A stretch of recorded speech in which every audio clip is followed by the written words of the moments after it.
Don't make dog food in front of the family. Bob ridicules me, loudly laughing. Dog food? Seriously? I'm at a loss for words in response to his harsh insult. What else could that awful stuff be called but dog food? Just redo it already. I quickly retort to Bob. What? I'm still out shopping though. Huh? Bob seems puzzled, but I don't care. I'm just getting my revenge on Bob in my own way. I'm Lucy, about to turn 50 this year. I have a daughter, but she's moved out, so now it's just me and my husband, Bob, living together. Bob works at a major employment advertising company. It's a well-known company, often featured in commercials. And maybe it's the influence of those around him, but Bob is extremely ambitious. The guy with the higher salary is the better man. That's Bob's mantra. He apparently works late every night, trying to increase his income even a bit. I secretly support Bob in his hard work. I met Bob through a friend's introduction. I work from home and don't have many chances to meet men. The last time I had a boyfriend was back in college. Worried about me, a friend introduced me to Bob through an acquaintance. My first impression of Bob was that he was fresh and stylish. He looked good in a suit, and his hairstyle was fashionable. To me, who rarely dressed up, he seemed like someone from a different world. But Bob was straightforward, saying, I'm busy with work and can't meet often, but I'll cherish you, so please be kind. He extended his hand. Yes! I instantly liked Bob and shook his hand. After that, we started going out together more and more. Our dates were always just meals or cafes, and we could only meet for a short time. Often, Bob's mobile phone would ring during our dates, and he would have to leave abruptly. It's work. Sorry, but I have to go to the office. I'll make it up to you later, he would say, standing up to leave. It was sad, but I accepted it as part of work. Then, not long after, Bob proposed to me. I smiled and accepted. Naively, I thought happy days were ahead of me. Little did I know it was just the beginning of hell. Now, nearly 25 years have passed. Lately, Bob comes home late. Since the beginning of our marriage, he has been working overtime and only comes home late at night. He doesn't even eat the meals I prepare. He just comes home to sleep. We hardly ever talk. That's why I once voiced my opinion to Bob early in our marriage. Can't you come home a bit earlier? Let's have a meal together once in a while. To which Bob angrily replied, Since when did you start giving me orders? You think you're better than me now?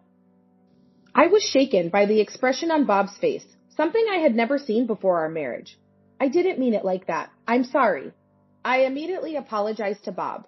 My lack of experience in relationships made me terribly unsettled, but Bob wouldn't forgive me. Don't act all high and mighty with your little income, talking back to me. That's all he said before locking himself in the room. Bob didn't speak to me for about a week after that. I deeply regretted my words. So I make sure not to say to Bob, I want you to come home early. And since the beginning of our marriage, I've always spoken to Bob with utmost respect. Bob holds outdated views. A woman should silently follow behind, respect and obey me. He'd say it as if it were the most natural thing in the world. I lost my parents to illness at a young age, so I didn't have a clear picture of what a normal family should be like. And at that time, I was deeply in love with Bob. The thought of breaking up over something like this seemed unbearable. So, yes, I had no choice but to comply with Bob's domineering statements. Bob used to be a very kind person before our marriage. He always cared for me, never forced me to use respectful language or look down on me. I'm sure Bob will return to the man he was before we married. That hope was all I clung to, day by day. But in the end, Bob never reverted to his pre-marriage self in those 25 years. I spent my days crushed by despair, somehow getting by. Then one day, I'm home. Tired. I'm going to take a bath. Bob yawned as he walked in. Welcome home. The bath is ready for you. I hurried to greet him. The clock showed 2 a.m. He probably came by taxi. I was putting away his jacket when, huh? I sensed something was off. There was a scent of perfume on Bob's jacket. He always wore cologne before going to work, but this scent was new to me. I wanted to confront him right away, but he was already in the bath, and confronting him would probably just lead to him lashing out. The perfume alone wasn't solid evidence. Reluctantly, I decided not to ask Bob about it. Weeks passed. Bob's jacket still carried the unfamiliar scent of perfume. By then, my feelings for Bob had cooled. A man who might be cheating? No thanks.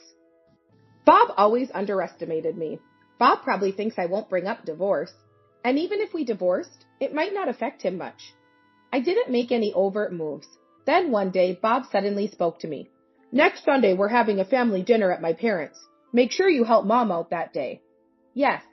Every summer, Bob's family gathers for a meal at his parents' house. I've always helped Susan, my mother-in-law, with the preparations, mainly cleaning and tidying up. Susan is the one who cooks. I mainly focused on cleaning and tidying up. Since Bob's father passed away last year, we didn't have the dinner. Thinking about all this, Bob seemed excited. Kate will be back too, after a long time. Kate is our only daughter, currently away for university. Bob adores Kate. Yes, she is. I replied indifferently. And so, the day of the family dinner with the relatives arrived. I had been busy preparing at my in-laws' house since morning, meticulously cleaning the living room, which was to be the venue. Susan was polishing a bookshelf. I threw my back out the other day. It's terrible to have you do all this, Lucy, she said. Susan is delicate in appearance and incredibly kind to me, a stark contrast to Bob. In the midst of this, Bob arrived at his parents' house. Lucy, are you properly helping Mom? She has a bad back, so make sure you take care of the relatives too. Bob said this loudly, laughing. Bob! Susan scolded him, but he didn't listen at all. Shut up. I just wish Kate would arrive already. Bob then went off to his old room, probably planning to relax there until the event started. Then, we're out of alcohol. Could you go buy some? Susan said. Yes, I'll go now. I hurried off to the supermarket. While buying a large amount of alcohol, my mobile phone rang. It was Bob calling. I sighed in frustration but couldn't ignore the call. Hello? I answered the phone reluctantly. Bob seemed to be in the living room already, the call noisy. Relatives must have started arriving at the in-laws. Then, unbelievably, Bob said over the phone, Don't make dog food in front of the relatives. Bob ridiculed me loudly, laughing. Huh? I was puzzled by Bob's words. I threw all the dinner out into the yard. He was so loud. Due to Bob's shouting, a relative said, Bob, that's too rude to Lucy, isn't it? The food looked delicious, and throwing it in the yard? What a waste. Defending me. Dog food? Seriously? I was at a loss for words in response to his harsh insult. Bob didn't care how I or anyone else felt. What else could that awful stuff be called but dog food? Just redo it already. Bob taunted me with a loud laugh. I quickly retorted to Bob. What? I'm still out shopping though. I couldn't possibly serve dinner at this moment. Huh? Bob sounded confused. I'm at the supermarket right now, and it's a 40-minute drive from here. How could I possibly make dinner? I argued back, but Bob was unconvinced. Then who made this meal? It's still warm and obviously freshly made. Mom said she didn't make it, so it must be you. Bob was puzzled, but I didn't care. Anyway, I'll head back there now. We can talk then. I ended the call with Bob. Whatever hell Bob was about to face, it didn't matter to me. He'll probably regret it a lot. But that's fine. I was just getting my revenge on Bob in my own way. I'm back with the purchases. I returned to my in-laws' house with bags of alcohol from the supermarket. Lucy, sorry for the trouble. Susan spoke hesitantly to me, probably having heard Bob's earlier rude remarks. She seemed a bit uncomfortable. Just as I was responding to Susan, Bob rushed to the entrance. Seeing me, he started yelling, Lucy, cut it out!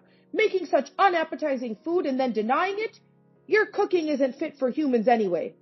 Bob, how can you say such rude things to Lucy? Susan scolded Bob, but he didn't listen. Mom, you should teach Lucy how to be a proper wife, Bob said boldly, his face brimming with confidence, as if he couldn't possibly be wrong. It's amazing how he can insult people like this. I sighed heavily at Bob's nastiness. What? Bob seemed irritated by my sigh, glaring at me intensely. No need to show mercy to someone who looks down on others like this. I was determined to thoroughly put Bob in his place, so I said with a smile, Actually, I didn't make today's meal. Shall I call the person who did? Huh? Bob looked puzzled. You can come out now, I called to the person hiding in another room. As they appeared, Bob's face went pale. Trembling. Dad, sorry for making dog food, said Kate, Bob's beloved daughter. No, that's a misunderstanding. I thought Lucy made it. Why did you cook in hiding? Bob, flustered, asked Kate. I asked Kate to do it. I told Bob.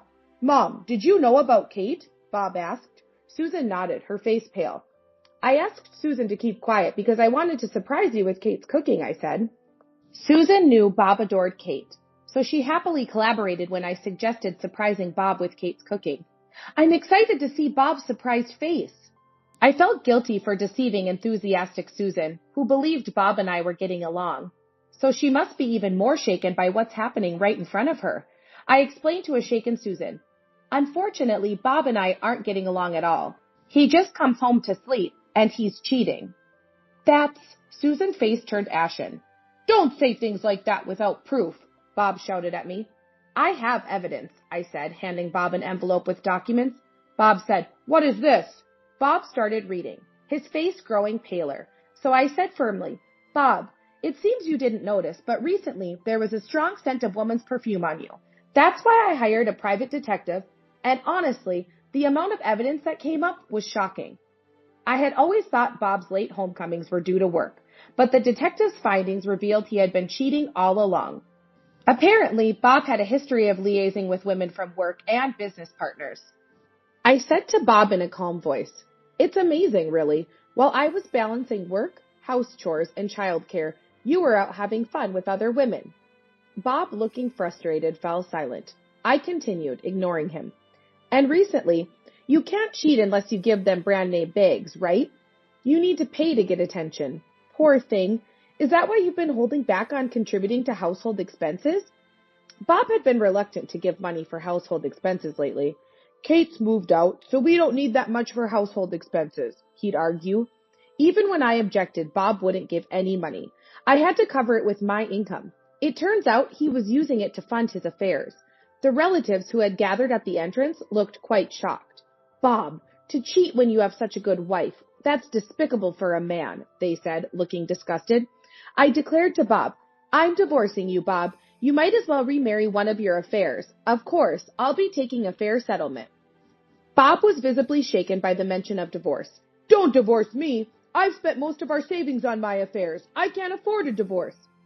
I was baffled by Bob's selfish reasoning. The detective's report indicated that Bob had been taking his mistresses to expensive restaurants and buying them designer bags.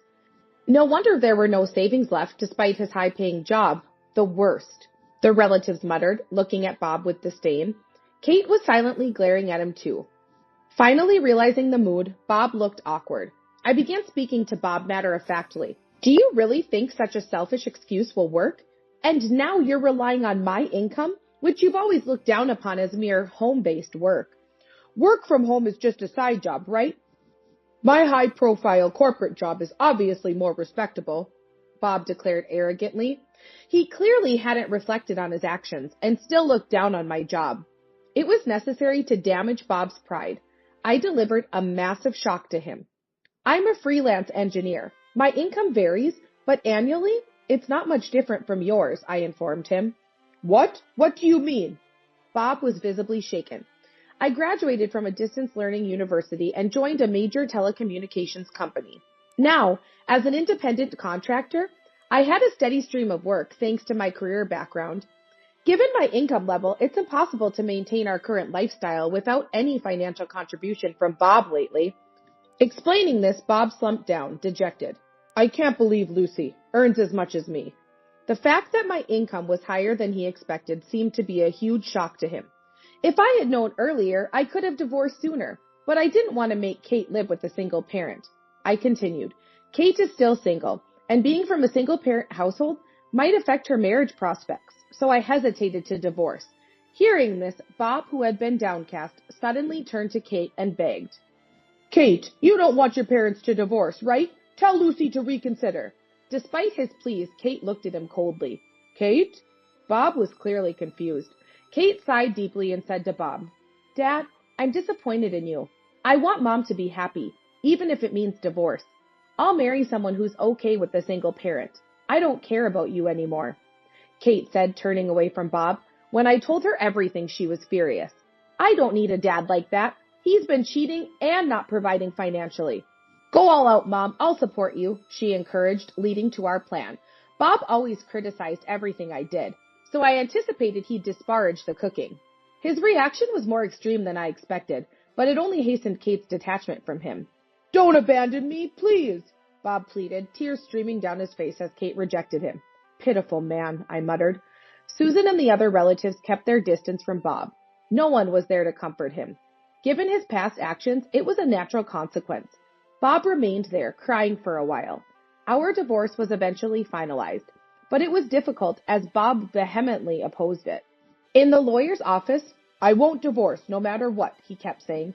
Clearly, he didn't want a divorce because he was out of money, but there was plenty of evidence of his infidelity. Finally, "If you don't agree to the divorce, I'll increase the compensation amount," I declared. Bob turned pale and sweating profusely. "I'm sorry, I'll agree to the divorce." He finally responded that way. Bob's mistress dumped him afterward, leaving him broke and unable to pay her. I also demanded compensation from the mistress, who had approached Bob for his money. Now a penniless middle-aged man, Bob no longer interested her. And so, Bob ended up alone, living a very lonely life. Bob tried to contact Kate. "I can't see someone who cheats as a father," and blocked his calls. This sentiment spread among Bob's family, too.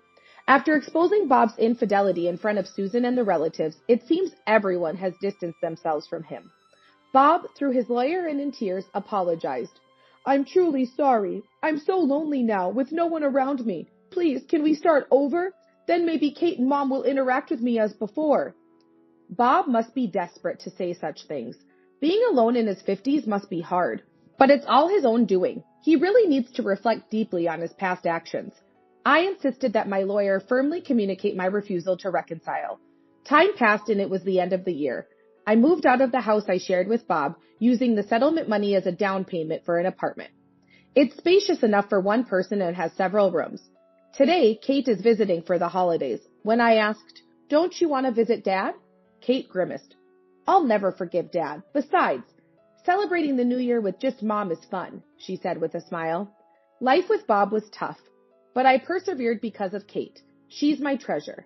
"Thank you, Kate," I said, expressing my heartfelt gratitude. Kate blushing. "I'm really glad you're my mom. Thank you." And she replied. I wondered what life would be like after the divorce, but my work remained stable and I had Kate. I'm not thinking about remarriage yet. I'll take my time to consider it. My second life has just begun. At the dawn of a new year, I resolved to continue striving forward.